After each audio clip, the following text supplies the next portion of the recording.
Hello, good morning, everyone. Before we dive into today's maritime English lesson, I want to take a brief moment to extend my deepest gratitude to the Gumyang Shipping Seafarers Union. To the officers and crew, thank you so much for your invaluable support and, of course, your cooperation in making this course possible. Your dedication to continuous learning and professional development, even while managing your demanding responsibilities at sea, is really truly commendable. Now, your active involvement ensures that our communication remains sharp, no, safe, and up to standard. And it is my privilege to work with you all. So again, welcome to our Maritime English lesson, which is organized by Gimyang Shipping Seafarers Union. Okay, so we are now with our week 73rd, day 1. No, again, I'm your teacher for today, Teacher Shelly, for our part 1 of our second level for our SMCP, which is Pan-Pan. Okay? So, understanding Pan-Pan is our part 1 for this week.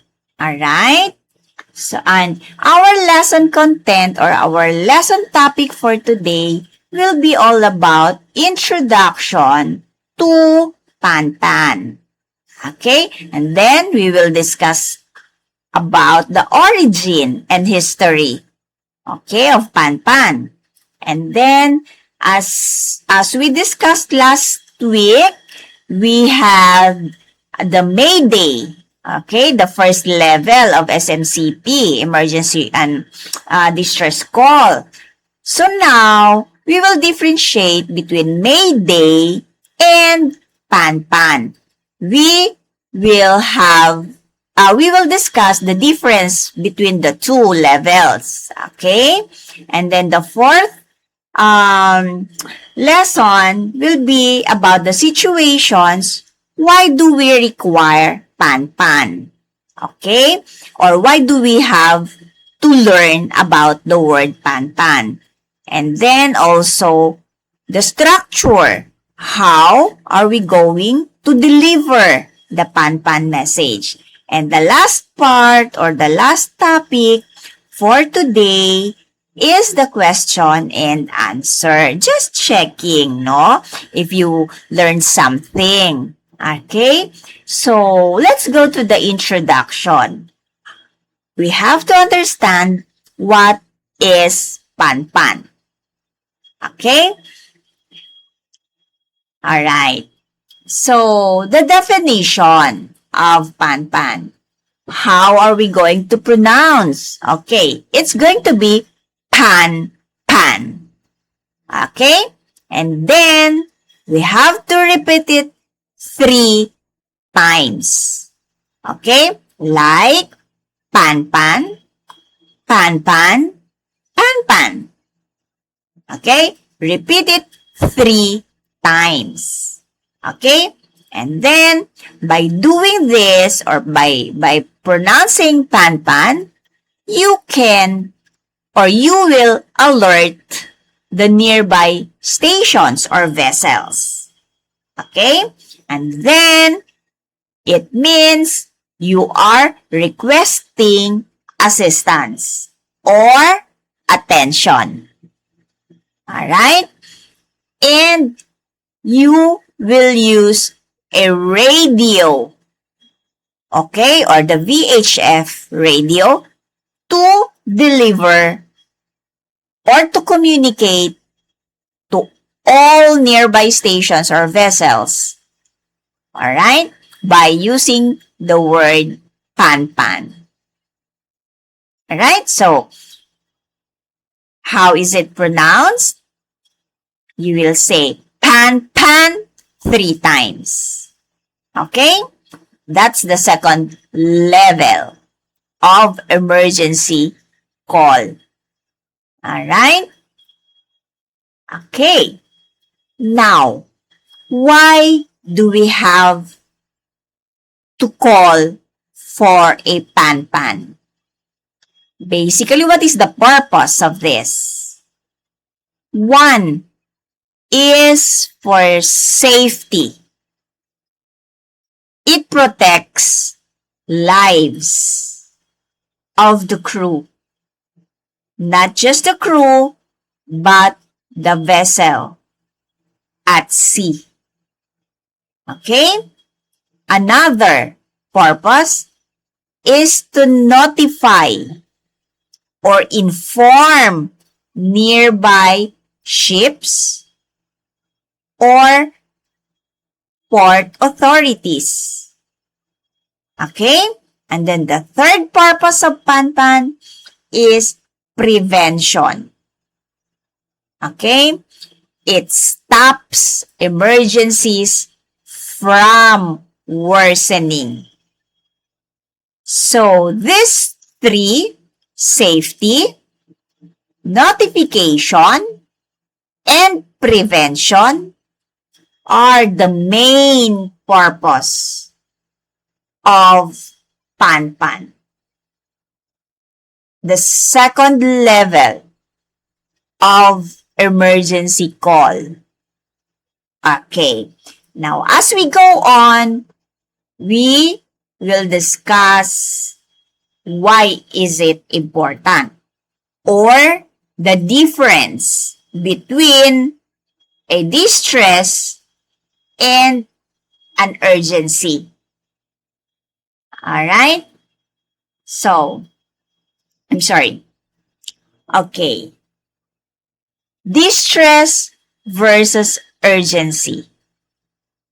Now, when we say distress, okay, the severity of this call involves grave and there is an imminent danger. Okay? That's why we call for Mayday. Right? So, did you recall? Were you able to recall our lesson from last week about Mayday, the first level of emergency call? This involves grave and imminent danger, right? You need an immediate assistance, right? So that is Mayday, a distress call, the first level of emergency call. Next, let's go to urgency. Okay. The severity of urgency is also serious. Okay? There's an urgency needed. Help. That's the time you will call for a pan-pan. Okay? Meaning, you need a prompt attention. Okay? So, that's the difference between distress for Mayday, urgency for pan-pan. Okay? Right. So, it's so very simple to differentiate, to know if it is Mayday you're going to call or a pan-pan.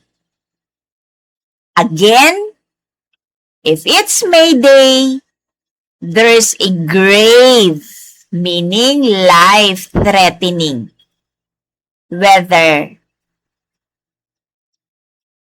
the vessel or the life of a crew, there's an imminent danger. When you say Pan-pan, there's a serious concern but does not or do not involve life-threatening emergency situation.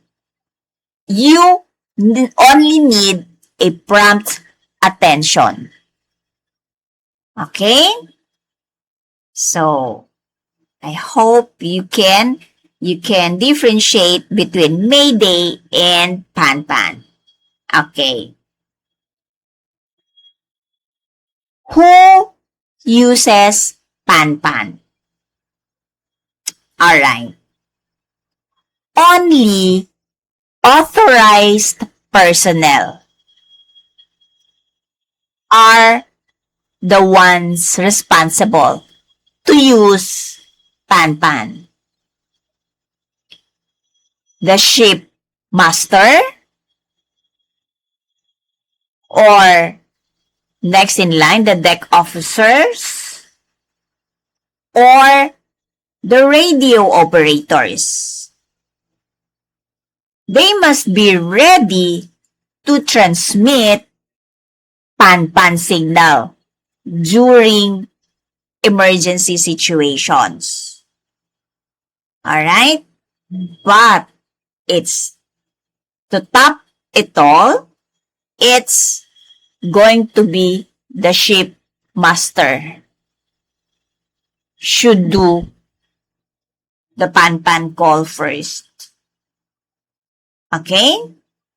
Next is the deck officers, next in rank, or the radio operators. Okay? Now, let's go to the other side for the rescuers or the response units. So, for example, these are the coast stations and these are the search and rescue units. Okay? So, they will be alerted, okay, by the ship. Of course, they will provide now a specialized assistance once they receive a Pan-pan call. Alright? So, let's go to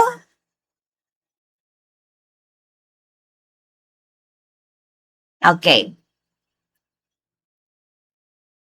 Okay, one moment. I will just go back to my previous presentation. Okay, I'm sorry. Okay. Oh, I'm sorry, guys. By the way, Pan-pan word comes from the word French. From the French word, I'm sorry. Okay? So, here, alright, let's continue. I'm sorry, guys. So, when Pan-pan is used, okay, meaning you need a medical emergency rescue team on board. Maybe the machinery or there's a propulsion failure. So you will use Pan-pan. If and if there's a navigation or steering difficulties, you use Pan-pan also to ask for help. And look at this. There's an MOB or man overboard incidents. Alright? And if you need an immediate vessel safety concerns, please do not hesitate to call for a Pan-pan or make a Pan-pan call. If you happen to encounter these situations.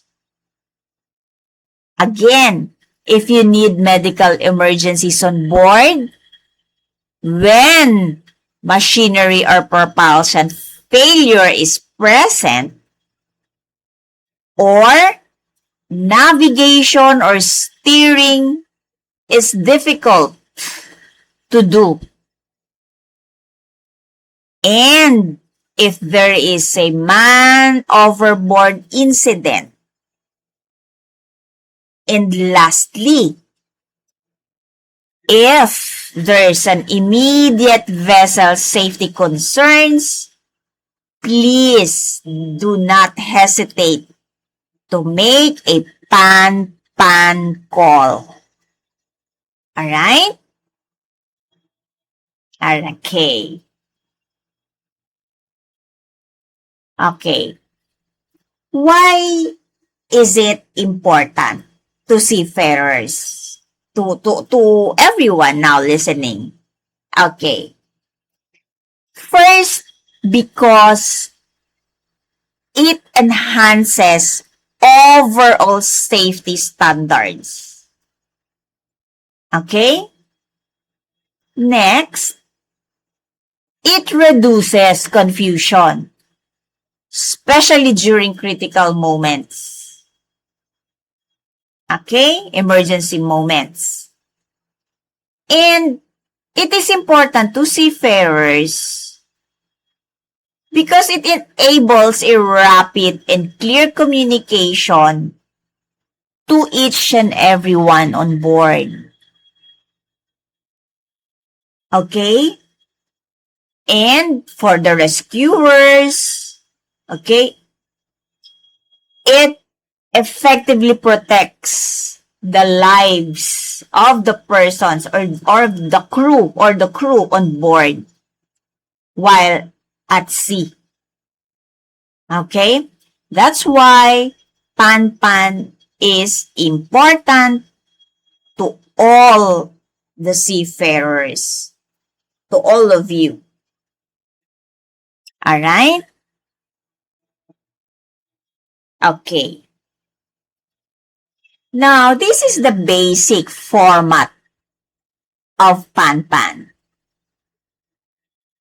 First, as I mentioned earlier, you call for a pan-pan call.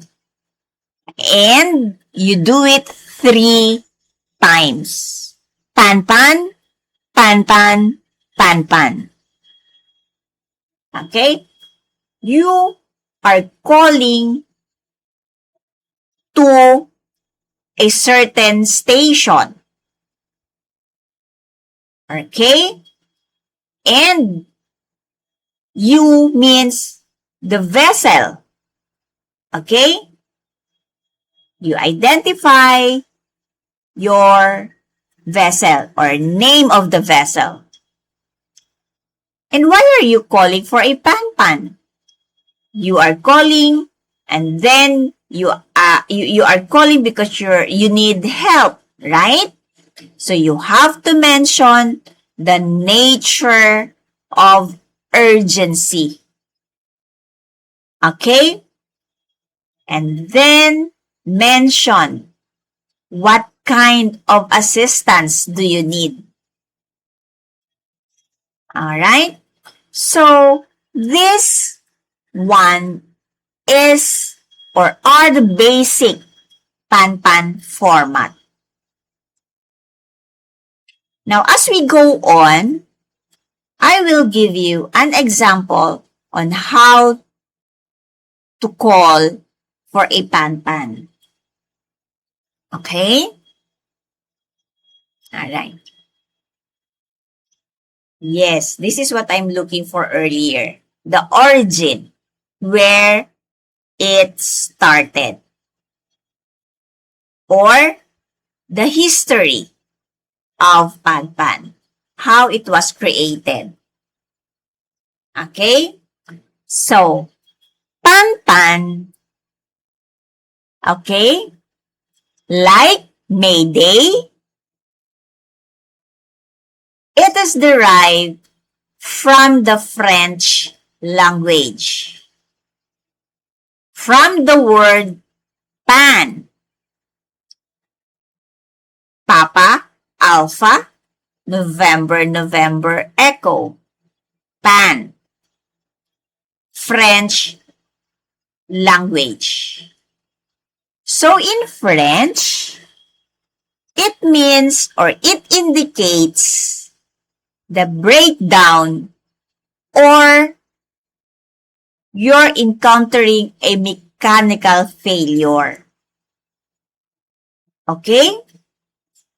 Only Pan-Pan was naturalized into the international maritime radio communications. Why? Because it signifies the urgency but without imminent danger. So that is the big difference between Mayday and Pan-Pan. Okay? Again, for Mayday, there is a grave and imminent danger, whether life or the vessel itself. But for Pan-Pan, without imminent danger. But you need help. Okay? That's why you're calling for a Pan-Pan. Okay? Okay. Pan. Why? What is the meaning of pan? Okay, let's discuss it little by little. All right.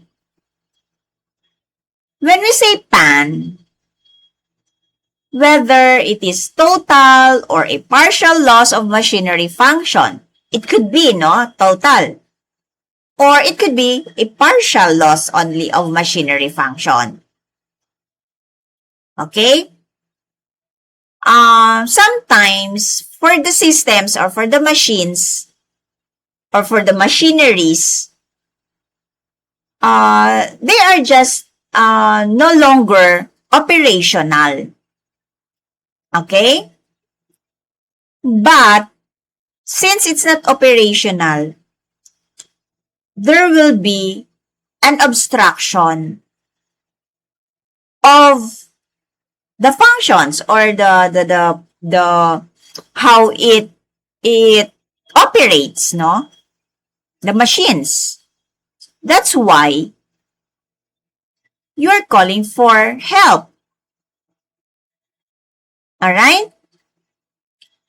Sometimes the damage, okay, or the physical impact affecting the vessel stability or the navigation requires help. That's why you're calling for a pan-pan. All right? And sometimes it affects the regular operation, especially for the main equipments you're using on board. There's malfunction. That's why you need help. All right? That's why you call for a pan-pan. Okay? Though it's whether a total or a partial loss of machinery function or whether you need a total or a partial emergency help because there's an injured crew on board, do not hesitate to make a pan-pan call. Okay? Okay.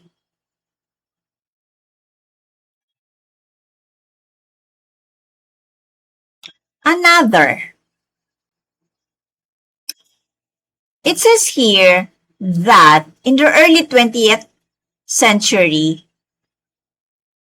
growing maritime traffic necessitated standardized communication.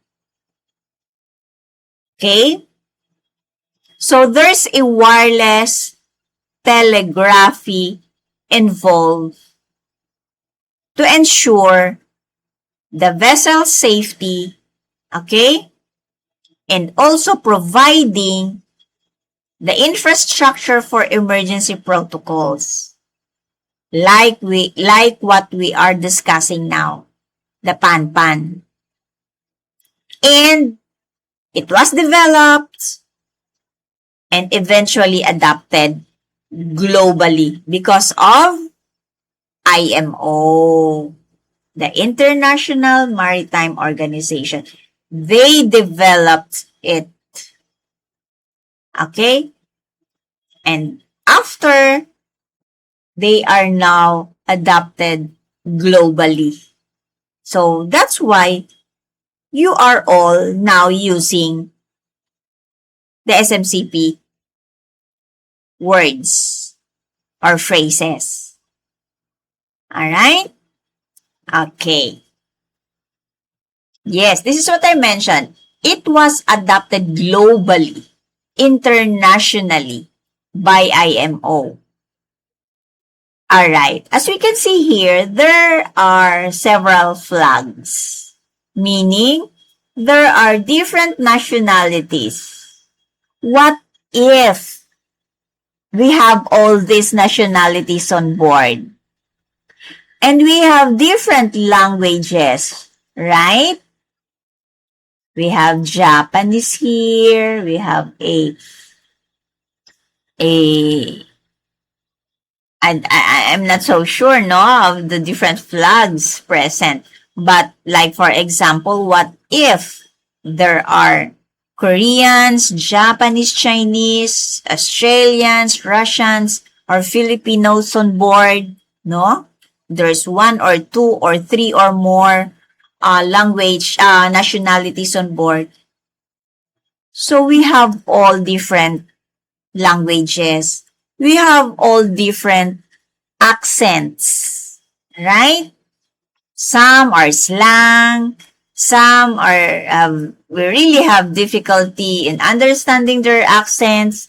That is why the IMO make a standard marine communication phrases developed in order to have a universal or a standard phrases that can each and everyone understand the basic.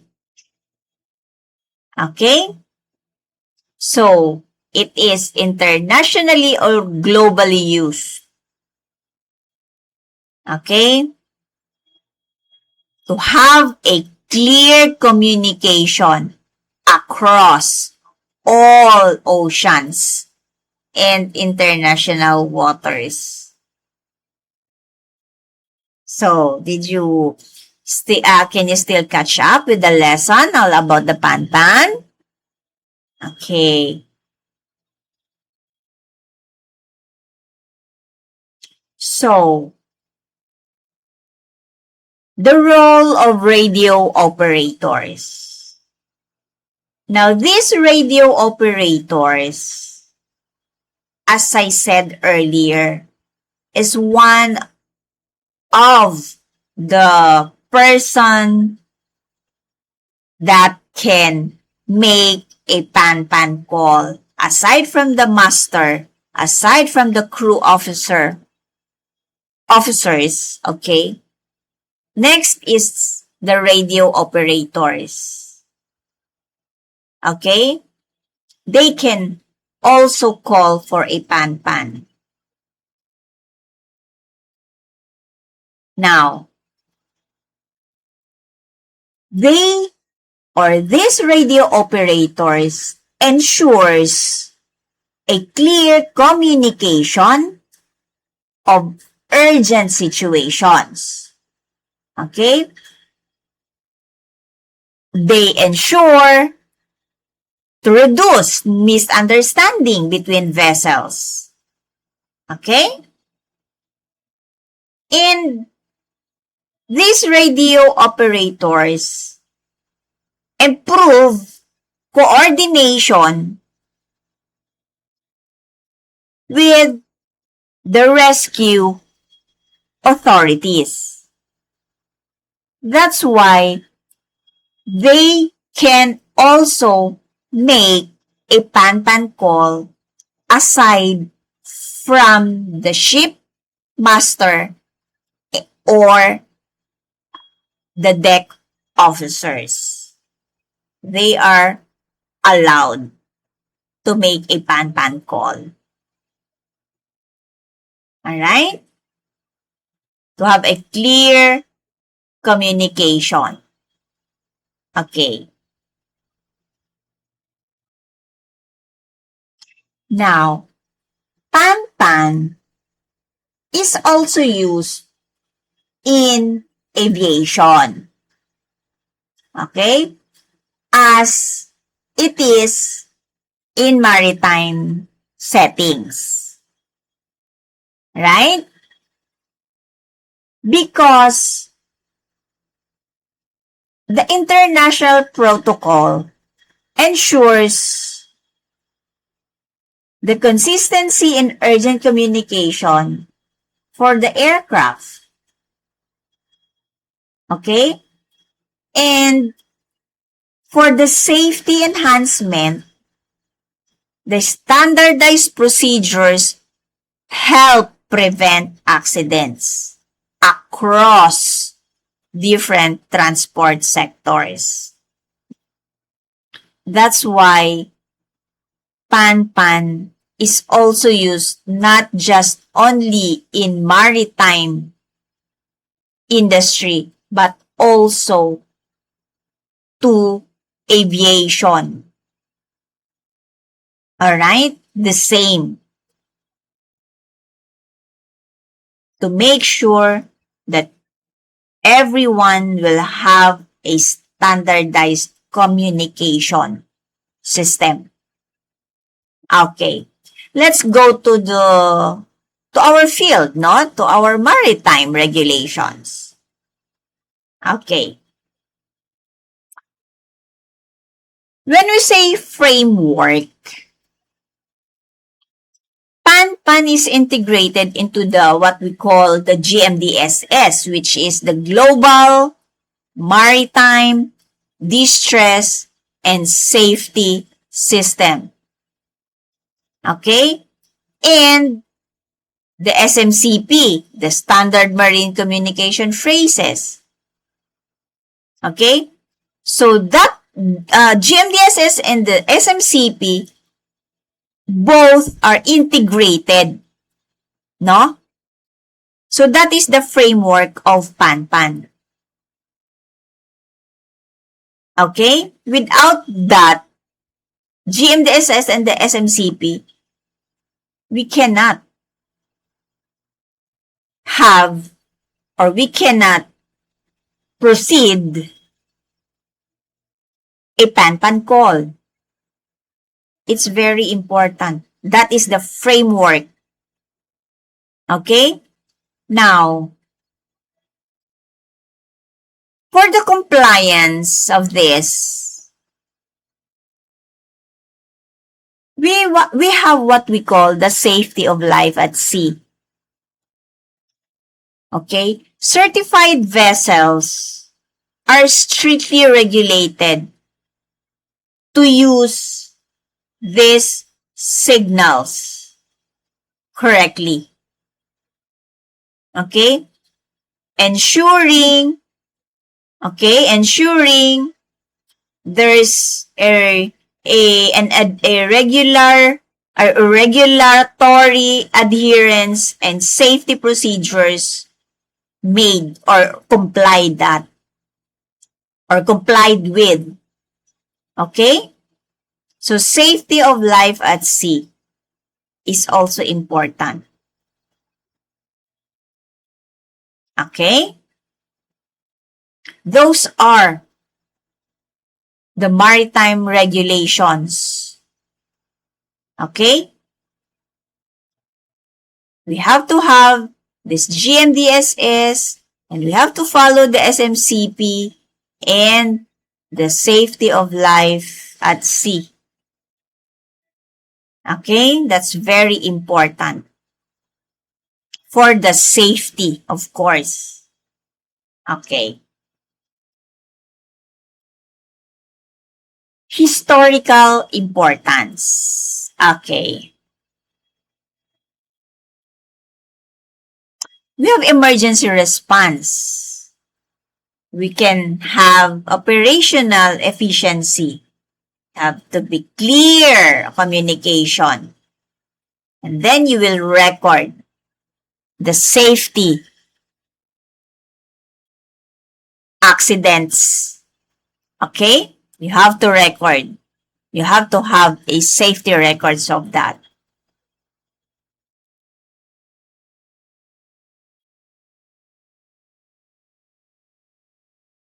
Okay. Earlier, I mentioned a bit or a little of Panpan and Mayday, the difference of the two. Now, as we go on, I will just add something, all right, between Panpan and Mayday. How are we going to differentiate the two? Okay. Panpan.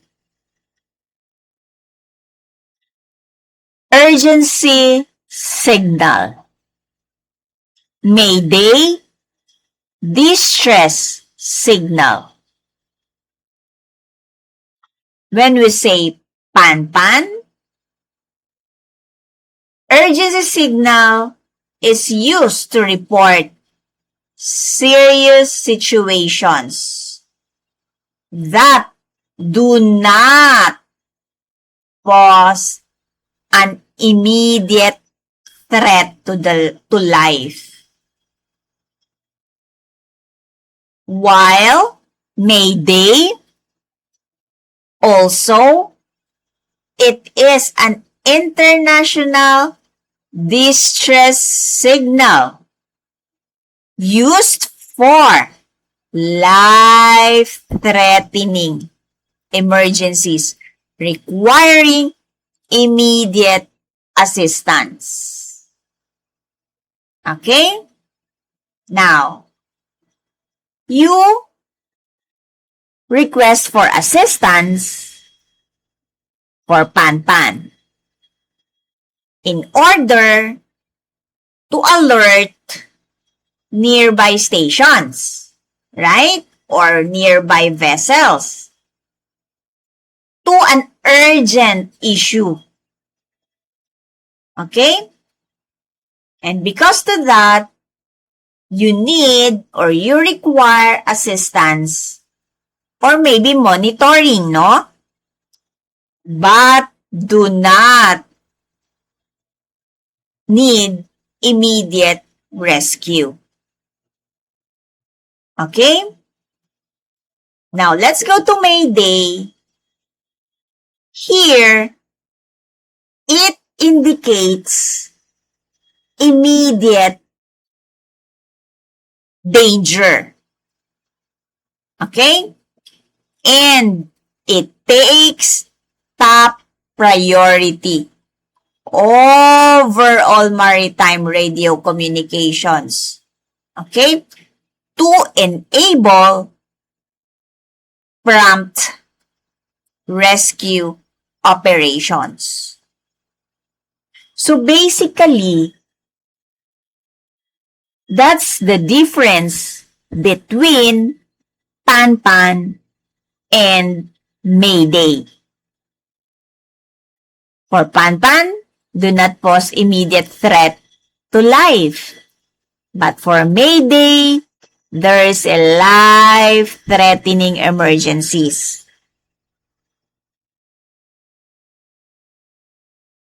Alright?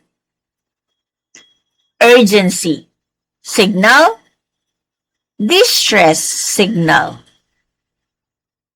So that's the very basic difference of Pan-Pan and Mayday. Alright?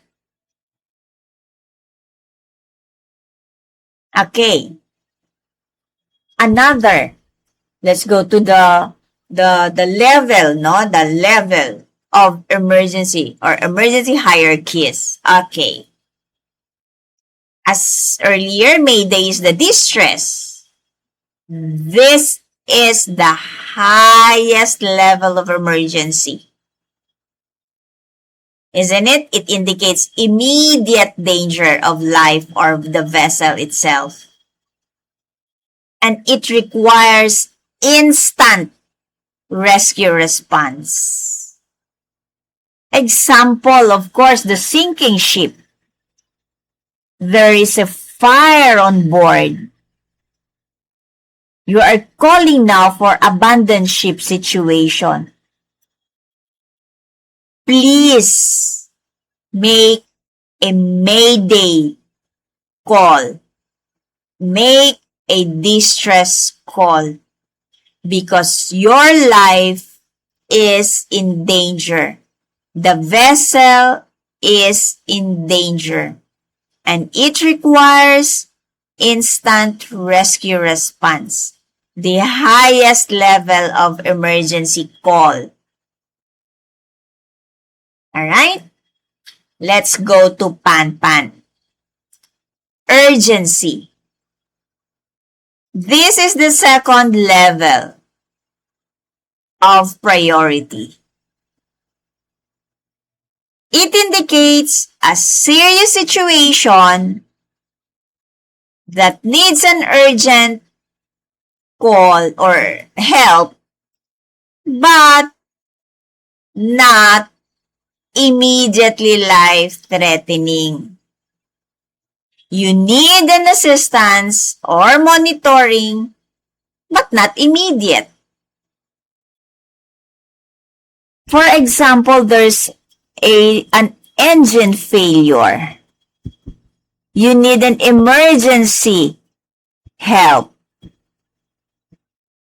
Or you lost steering control. Call for a Pan-Pan.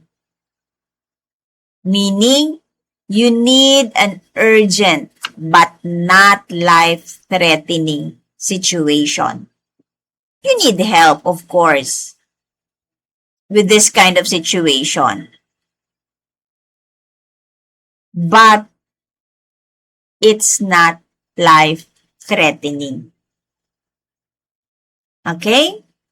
So level 1, the highest is mayday call or distress call.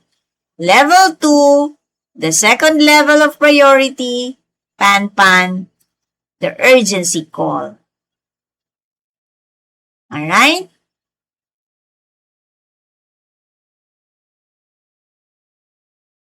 Okay. I will give you an example. Emergency mayday situation. Here, this is the scenario. The vessel is sinking. There is an uncontrollable fire. There is an abandonment situation. So, by merely looking at the picture, a vessel is experiencing a fire that cannot be controlled already. Okay? And it represents a catastrophic failure already of the safety of the crew. Right? So, in this kind of situation, demand for a mayday alert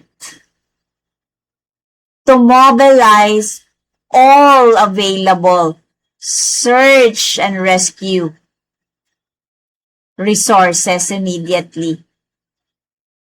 Okay?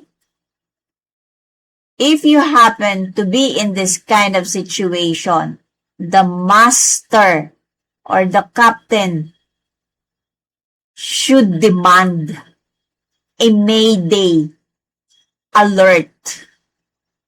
Okay? Because you need help. Because the vessel is in danger. Your life is in danger. Now, here,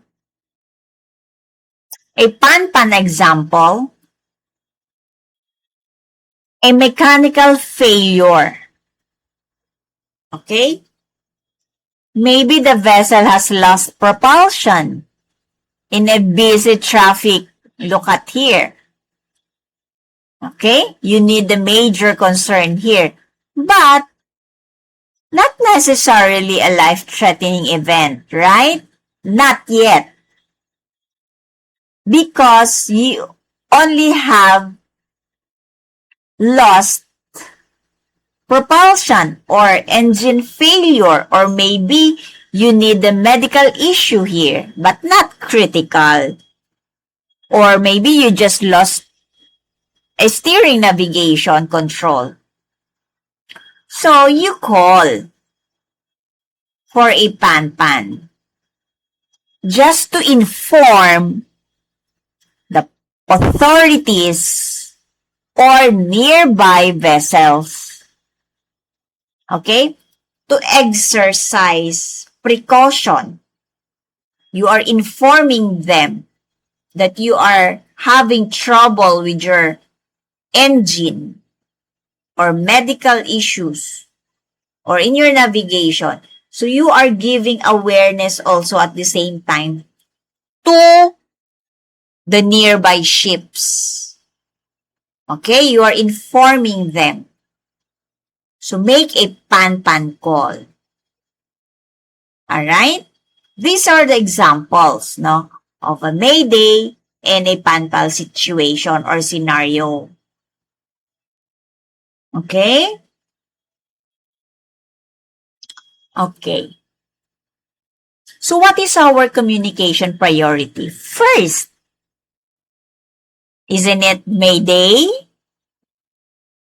Right? The highest level. The distress signal. Because there is life-threatening. Or the vessel. Or of the vessel, I mean. So you need an immediate assistance. Right? The second level, pan-pan. You need an urgent distress signal, urgent situation. It is serious, but not life-threatening. You need an assistance or monitoring, but not life-threatening. Okay? Now, the third is the safety signal. The safety signal is the third level. Okay? Safety warning message. Maybe your navigation is having problem or there's a weather hazards. So there's no immediate danger is concerned here. Right?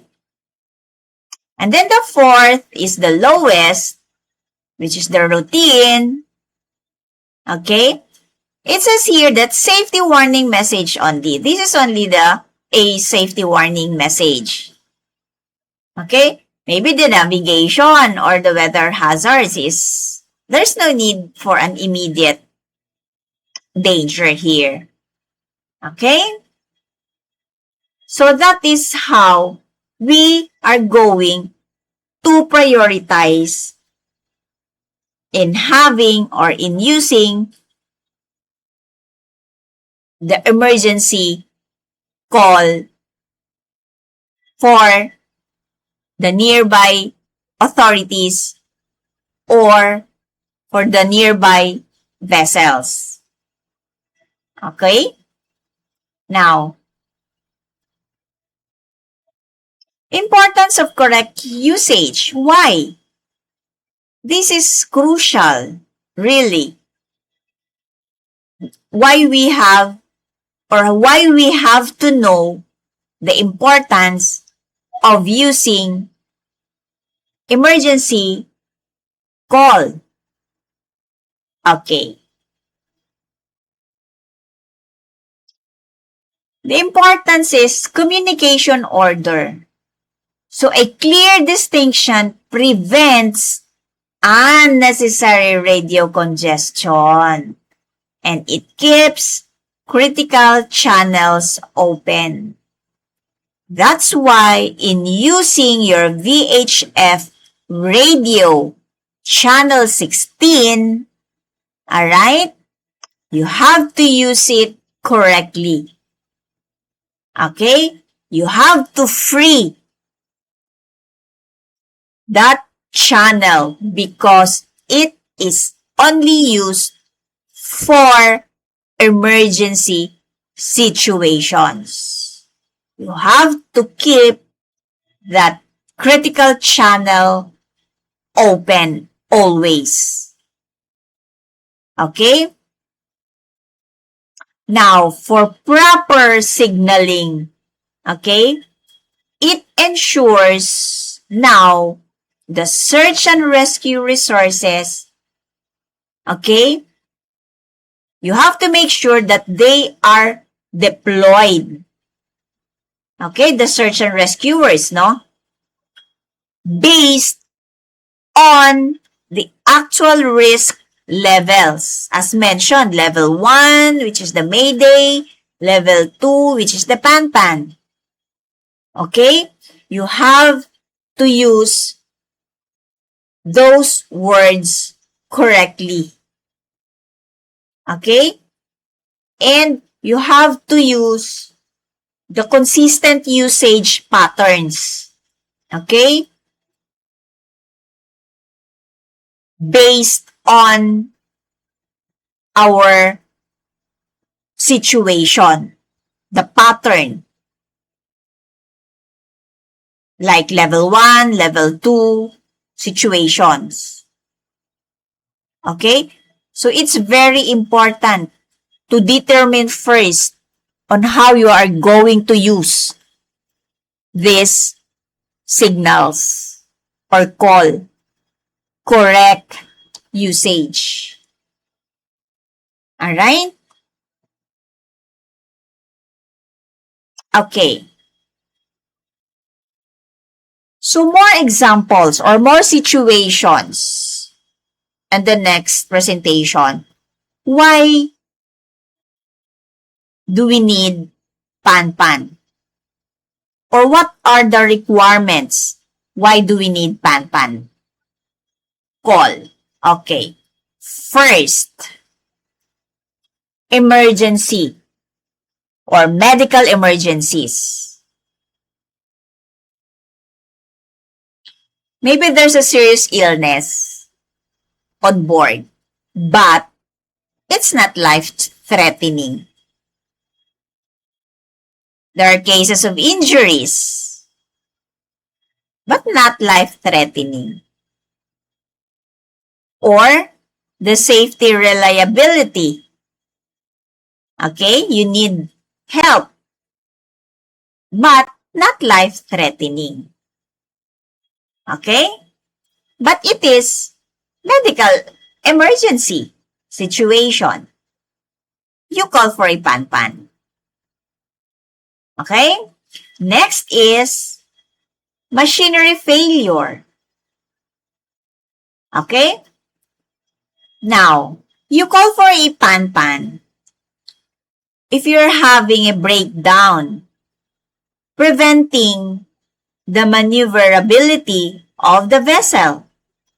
Or maybe there's a total or a partial loss of the electrical generator power. So there's a machinery failure. So then you need help, right? Even if the engineers cannot fix the problem. You call for a pan-pan. And if ever there's a machinery failure, there's a malfunctions, and the safety of the vessel and the crew is at stake, don't hesitate to call for a pan-pan. And whenever there's a significant reduction in vessel capability, that's a pan-pan call.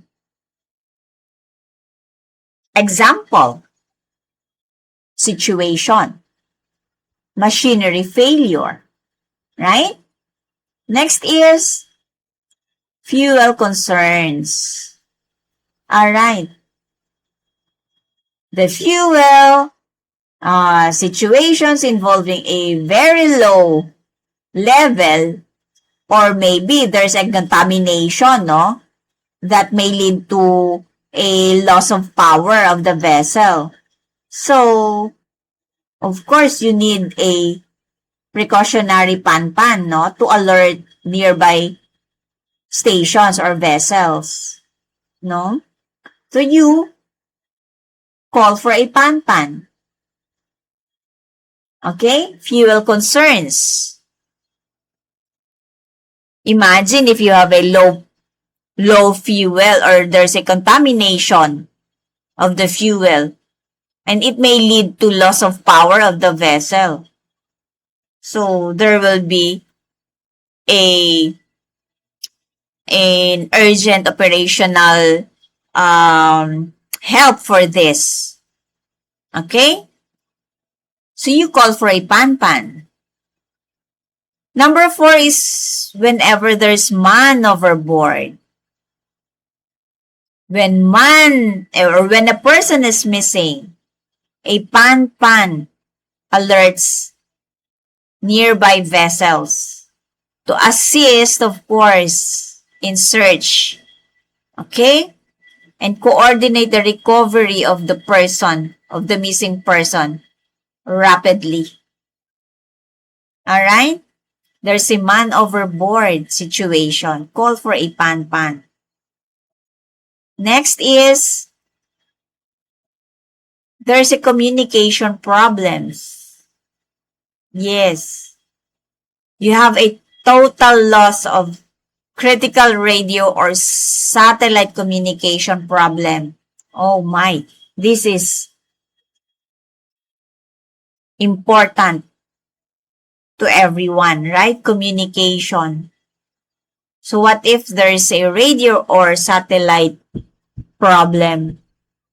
You need an urgent reporting. So you don't have any satellite. You don't have a functional radio. And you need an urgent reporting. So you need to call a pan-pan. Or maybe you need for support. You need an important critical information in relaying, no? To shore authorities. You call for a pan-pan to fix, no? And then we have weather-related concerns. Okay. Now, if when weather conditions exceed the safe operational limits of the vessel, oh my, call for a pan-pan. Because you are having, in this kind of situation, you're having an inability to navigate due to extreme sea condition. Coordinate right away with the authorities. Call for a pan-pan for safe shelter. Okay? Very important. Weather-related concerns in this kind of situation that exceeds the safe operational limits of the vessel, make a pan-pan call right away. Okay? Okay.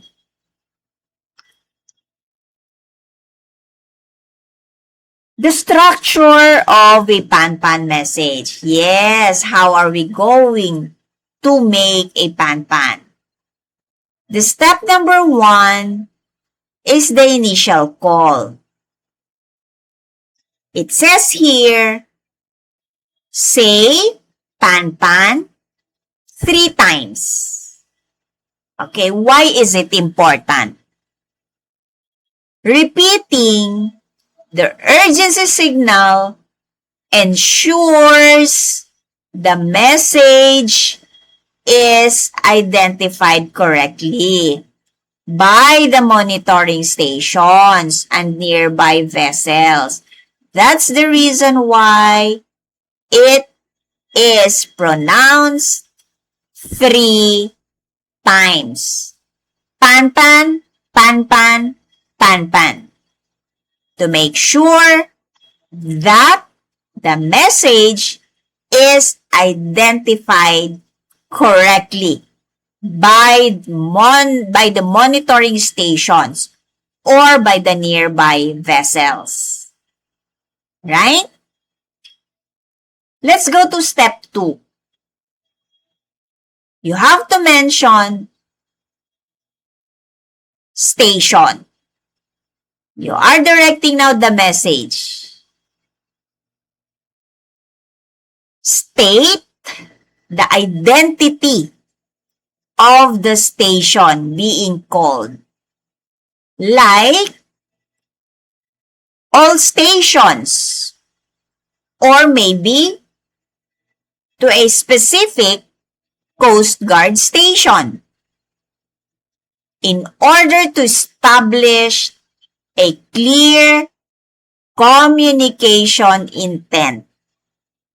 To clear or establish your message why you are calling for a pan-pan. Okay?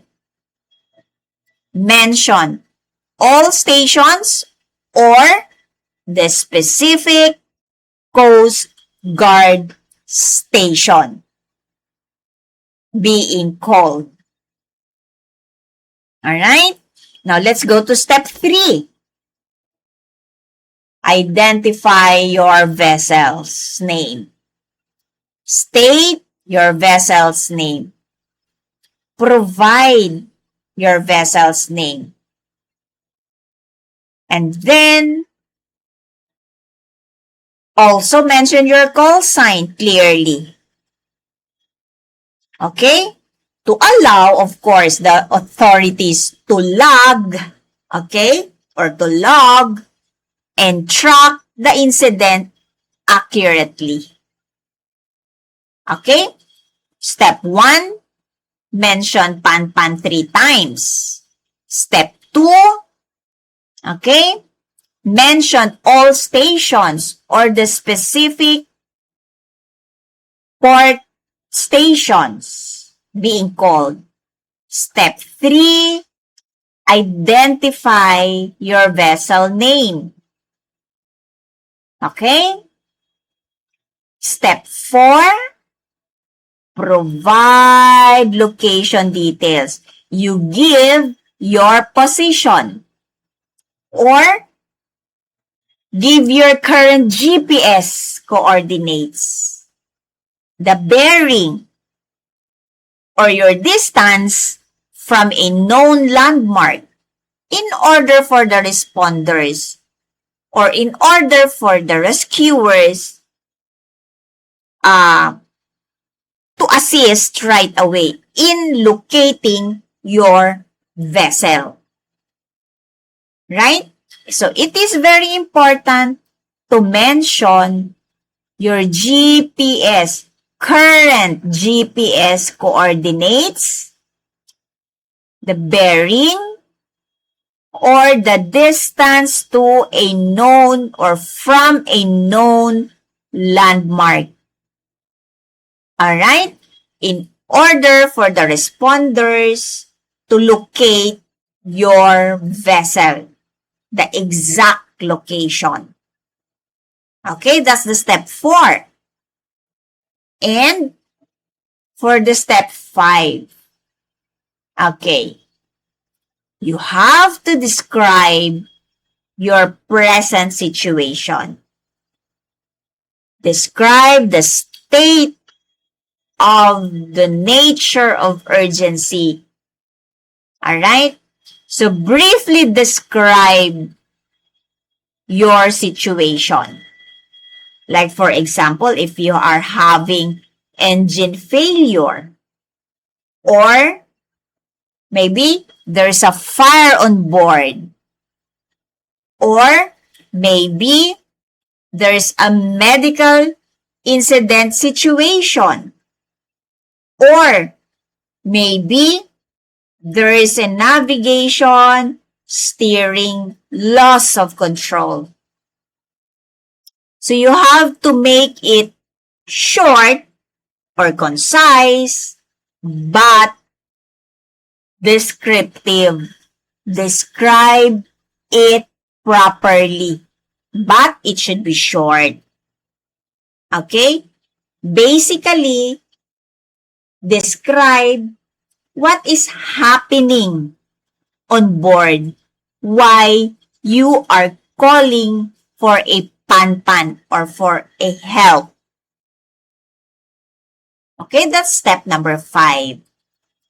Now, for step number 6, why are you calling? What assistance do you need? What request or the specific request do you need? Do you have to clearly state what assistance you need? Okay? Whether you need a tow, whether you need a medical evacuation, or whether you need a technical advice, or whether you are just informing about your situation, you have to specify why you are calling for a panpan. Okay? That's for step 6. Now, let's just put it all together from step 1 to step 6. Okay? This is the radio, VHF radio. You have to put it in channel 16. Okay, this is how it goes, okay? From step 1 to step 6. Pan, pan, pan, pan, pan, pan. All stations, all stations, all stations. MV Ocean Star. 75 degrees latitude, 20 degrees longitude. Engine failure. Needed immediate assistance. That's how you are going to send a panpan call. That simple, but it's short and it is clear. Right? So, always remember this, how to send a panpan call. From step 1 to step 6, please have it in mind that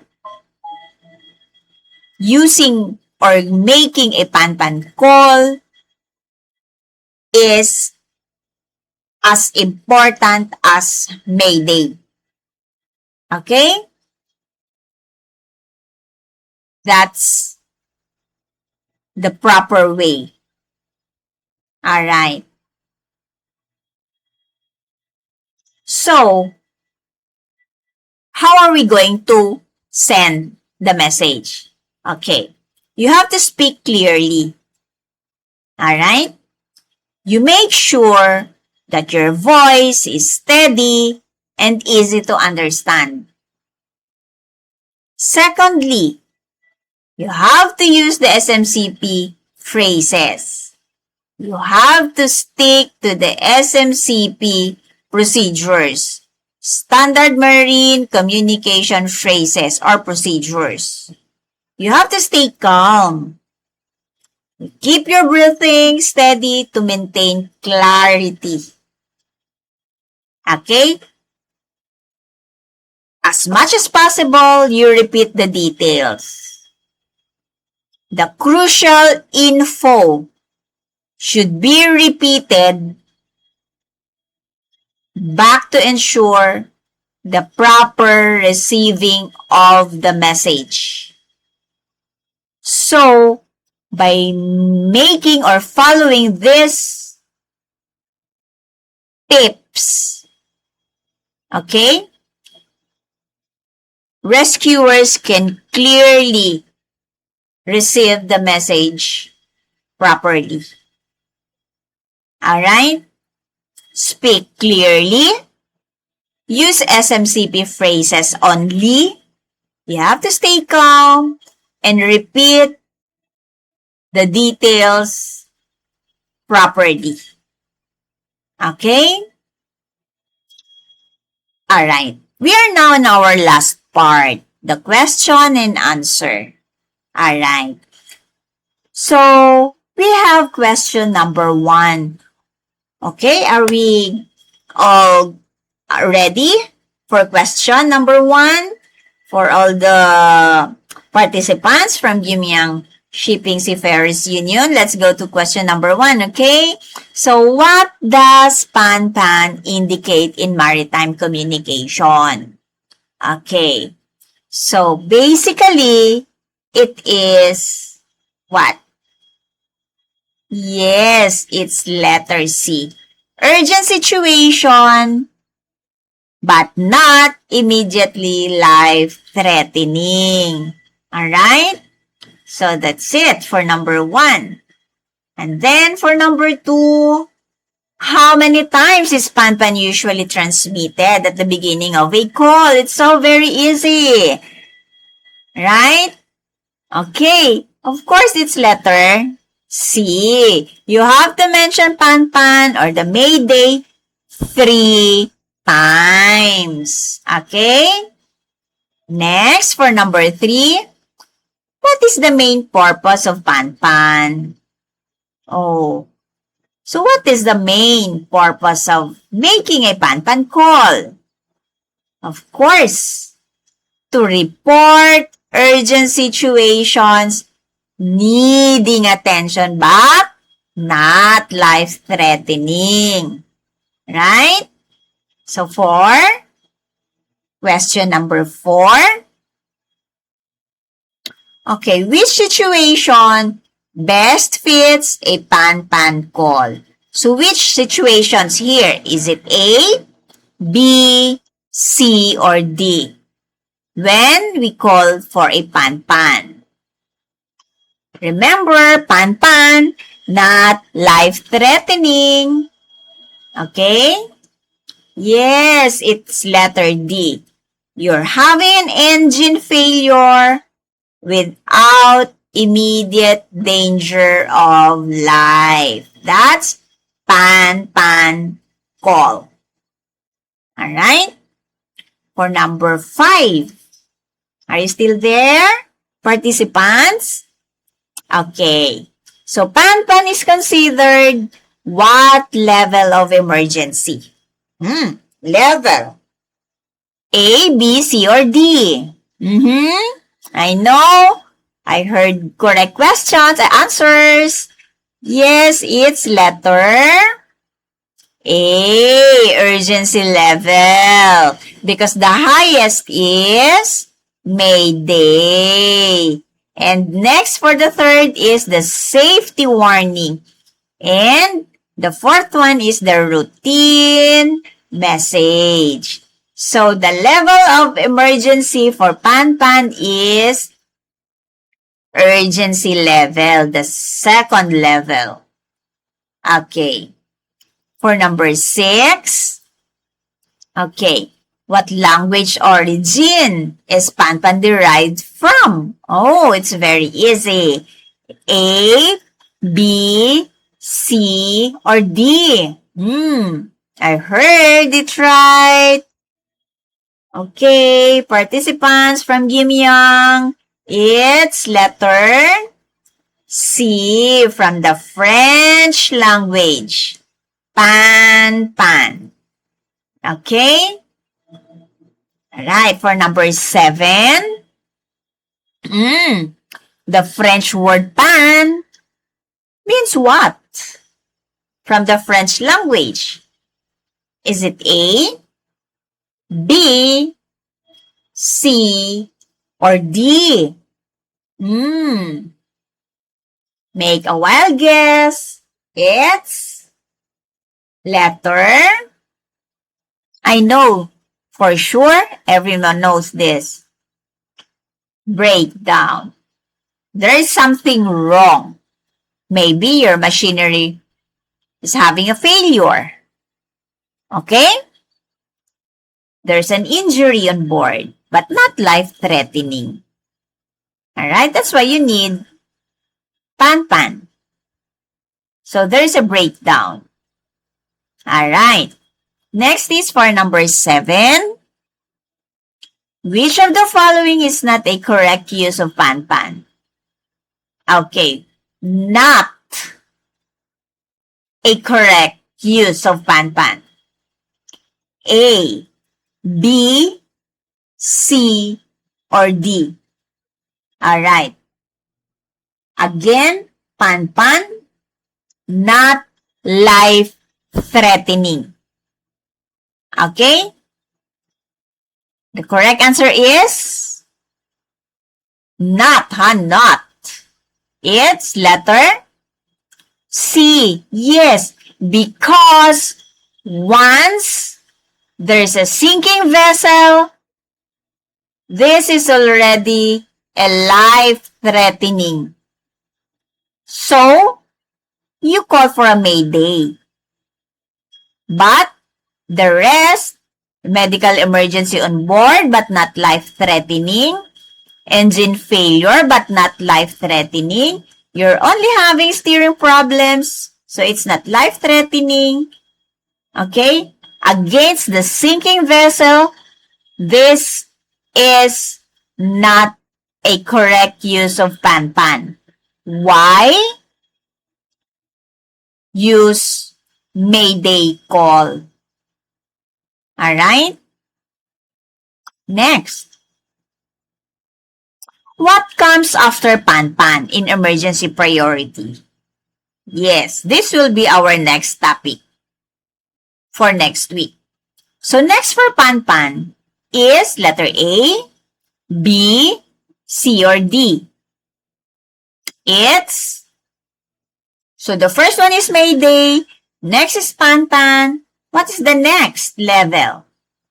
Level? Yes, it's the safety signal. Security. This will be our next topic after pan-pan. After a week. Alright? That's the next level. It's a safety signal, meaning the next is security.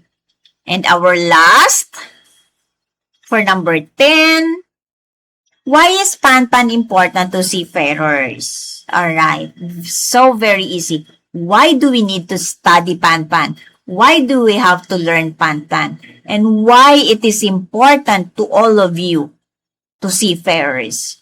Is it A? Is it B, C, or D? It's, why do you think, everyone? It's because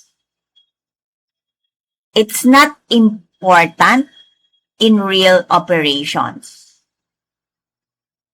Okay? Alright? So, okay.